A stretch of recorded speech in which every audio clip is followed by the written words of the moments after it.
Welcome back to the Recalcitrant DBA.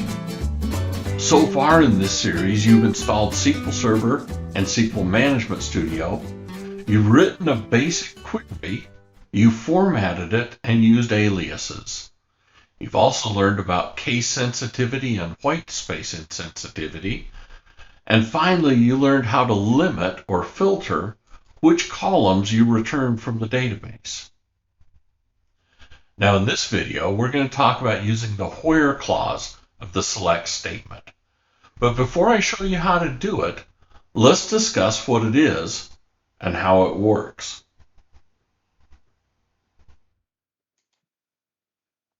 If you write a query like this without a where clause, it returns every record in the table.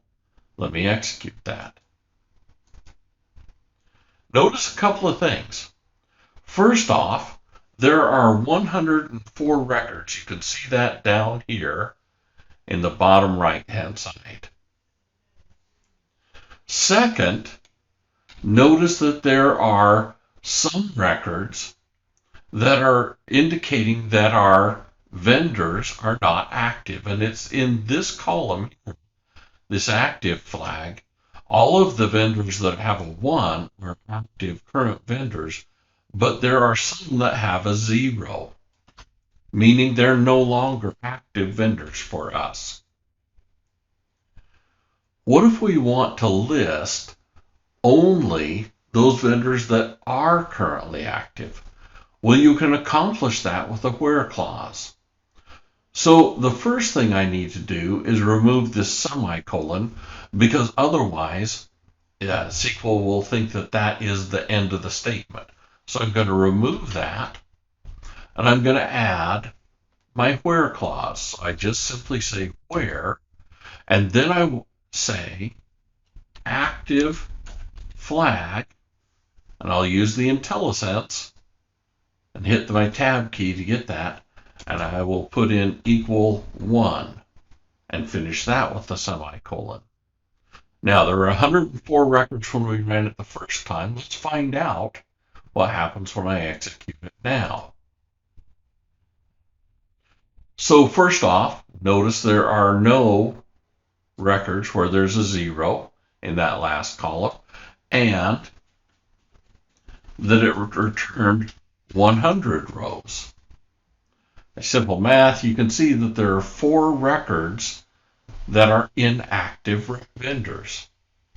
Now, this where clause uses something called a predicate. And the predicate is simply any statement that can be evaluated as true or false.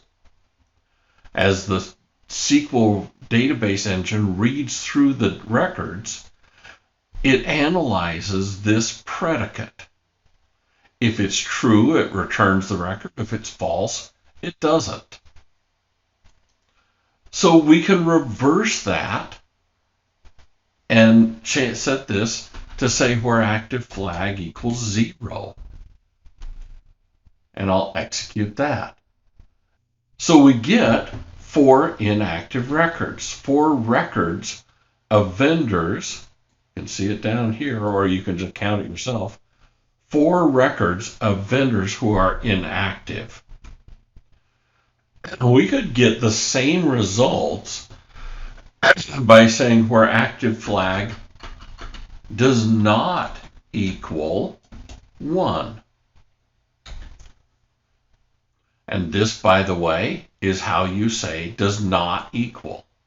When I run this, it's going to return that. Now this is, in our case, this worked out the same, because the only values in that column were 1s or 0s.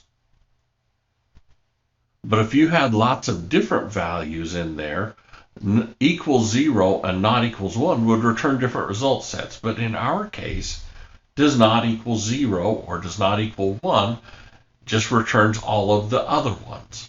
And by the way, there are 2 ways of writing that does not equal. You can write it this way, so you can have an exclamation mark equals, or in the world of most technical situations, we call that exclamation mark, we call it a bang.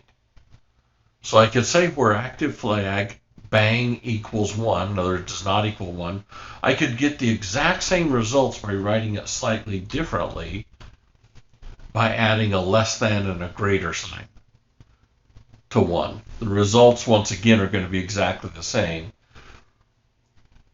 So either the bang equals or the less than, greater than, either one can mean does not equal. Either one's perfectly acceptable. It makes no difference which one you use, but I would recommend that you pick one and stick with it. Your predicate here can be more complex than a simple equal or does not equal. It could be less than 1. Could be greater than 1. I won't execute these because, well, this one will be instructive. It returns no results. There are no records that are greater than 1. But you could say greater than or equal to 1 by simply adding an equal sign at the end. When I execute that, it'll return to me all of the rows where ActiveFlag is equal to 1 or greater. I could then say greater than or equal to 0, and it would give me all of the records. All 104 rows you can see down here, because everything in this table is either 0 or 1.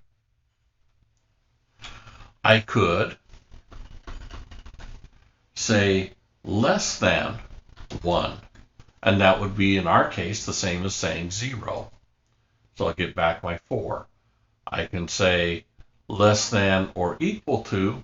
I can do all of these combinations. And by the way, your predicate can get far more complex than that, and we're going to look at that later in the series.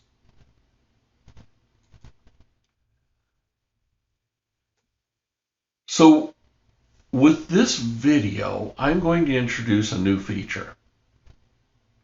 Each video from now on, I'm going to give you 2 tasks. The first will be a query to write, for you to write. It will be straightforward, and I'll give you some introduction into it, some advice for it, and then it will be kind of like homework. You can do it on your own. The second will be more of a challenge. And in that challenge, I'm going to ask you to write a query on your own without any advice or any help from me. I'm going to describe to you what the query needs to return, and you'll write it. My thinking is that if I force you to write these queries on your own without just copying what I'm doing, then it really will cause you to learn more quickly and more thoroughly. If you do both of those, you're going to gain so much more than just watching the video alone. So if you've been along for the ride on all these videos, you should be able to do this straightforward task. And what I need you to do is write a query that will use the person address table. So let's look at that. I'm going to close this query. And if I go into databases and AdventureWorks and tables, there is a table called person.address. Right there. If I write a new query and I use AdventureWorks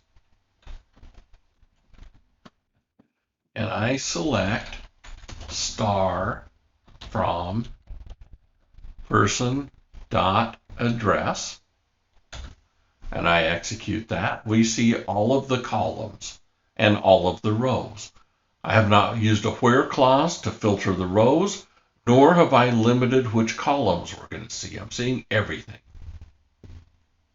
Now, what I want you to do in this straightforward task is write a query that's going to return this column, address line 1, this column, address line 2, state province ID in this column, and postal code. But only for those people who live in Seattle. So we have a city column here, and if I scroll down, We will, well, maybe not, but there are some people where the city is Seattle. And so I want you to write a query that selects address line 1, address line 2, state, province, and postal code for those people who are in the city of Seattle. Don't forget all the things you used earlier and learned earlier, like the use statement, like you see here, like the select, like the formatting, and use the where clause. Now for the challenge. This one's going to be harder. You're going to do it on your own, and what I want you to do is write a query that returns data from the sales.sales territory table. So once again, in AdventureWorks under tables, there is a table called sales.sales territory right there. There are the columns for it. What I want you to do is I want you to write a query that returns name, country region code, SalesYTD, and SalesLastYear from that table. Well, I'll put those columns that I want you to use in the description down below. But I only want you to return those records where the SalesYTD is greater than 5 million. Oh, and while you're at it, use an alias to return some column names in an understandable manner. Better than SalesYTD and country region code, things like that.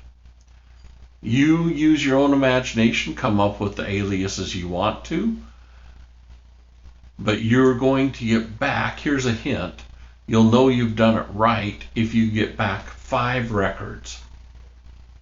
So this query, this challenge query, should only return 5 records. So just to review, my straightforward query that I want you to write should return address line 1, address line 2, state province ID, and postal code from the person.address table. And it should only return those records for people who live in Seattle.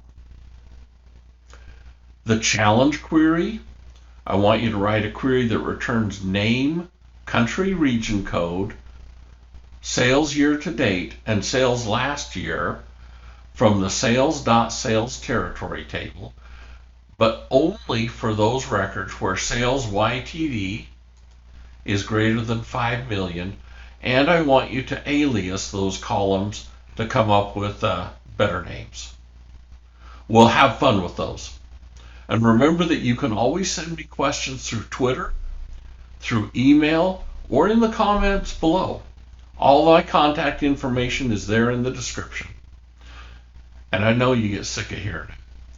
From every video you watch, they ask you to do the same thing, but it really does help me out a lot if you will subscribe and set notifications. All right. Well, be good, enjoy this task, and I'll see you next time, where we're going to talk about ordering and sorting the results of your query. Thanks for watching the Recalcitrant DBA, and we'll see you next time.